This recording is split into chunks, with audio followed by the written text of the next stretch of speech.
2014లో మా ప్రభుత్వం అధికారం చేపట్టినప్పుడు తెలంగాణ రాష్ట్రం దేశ తలసరి ఆదాయంలో మనం కంపేర్ చేసినప్పుడు ఇతర రాష్ట్రాలతో కంపేర్ చేసినప్పుడు మనం 11వ స్థానంలో ఉన్నాం. కానీ మా 10 ఏళ్ల పాలన ఫలితం ఈరోజు గోవా సిక్కిం లాంటి చిన్న రాష్ట్రాలు మినహాయిస్తే తలసరి ఆదాయంలో తెలంగాణ రాష్ట్రం దేశంలోనే నంబర్ 1గా నిలపడం జరిగింది. అధ్యక్ష, నేను అడుగుతా ఉన్న బట్టి గారిని, తలసరి ఆదాయం ఇంత గొప్పగా పెరిగిందంటే 10 ఏళ్ల మా పాలన ఫలితమా, 8 నెలల మీ పరిపాలనలో పెరిగిందా? దయచేసి చెప్పాలని చెప్పి నేను కోరుతా ఉన్నా. ఒకసారి గుండె మీద చేసుకొని చెప్పండి, ఎవరి పరిపాలనలో ఈరోజు దేశంలో తలసరి ఆదాయంలో ఈ రాష్ట్రం మొదటి స్థానంలో నిలబడ్డది?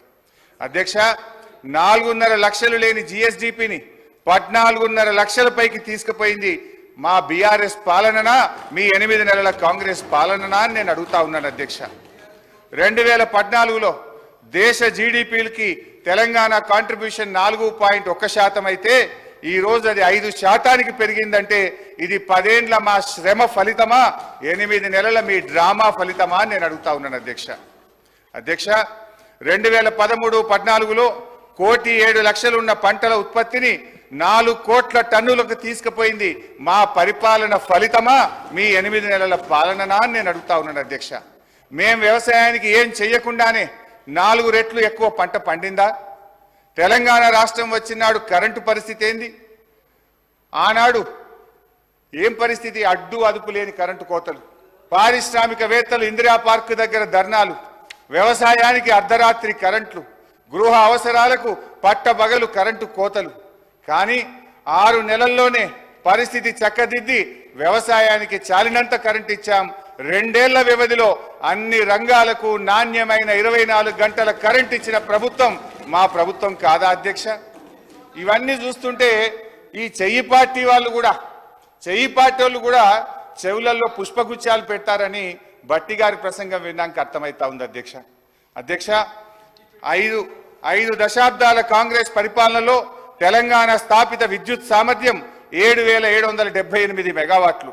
పురోభివృద్ధి లేదని మీరు చెప్పిన ఒక్క దశాబ్దంలోనే తెలంగాణ స్థాపిత విద్యుత్ సామర్థ్యం 19,483 మెగావాట్లకు పెరిగింది. మీరు చేసిన దానికంటే 3 అంతలు చేశాం. ఈ మధ్య అదనంగా 1,400 మెగావాట్లు ఎన్టీపీసీ నుంచి కూడా వచ్చింది. మీ ఇందిరమ్మ రాజ్యంలో తలసరి విద్యుత్ వినియోగం ఎంతుందో తెలుసా? 1,196 యూనిట్లు.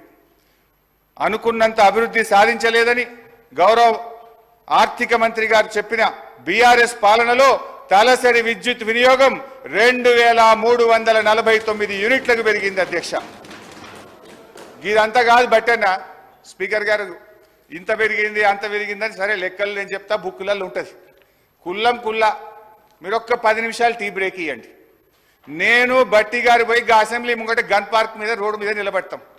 రోడ్డు మీద పోయే 10 మందిని బీఆర్ఎస్ పాలనలో కరెంటు మంచిగుందా, కాంగ్రెస్ వచ్చిన 8 నెలల కరెంటు మంచిగుందా అని అడుగుదాం. కుల్లా జనం చెప్తారు కదా అధ్యక్ష. మాది బాగలేదు పురోభివృద్ధి సాధించలేదని మాటలు చెప్తే అయిపోతుంది అధ్యక్ష.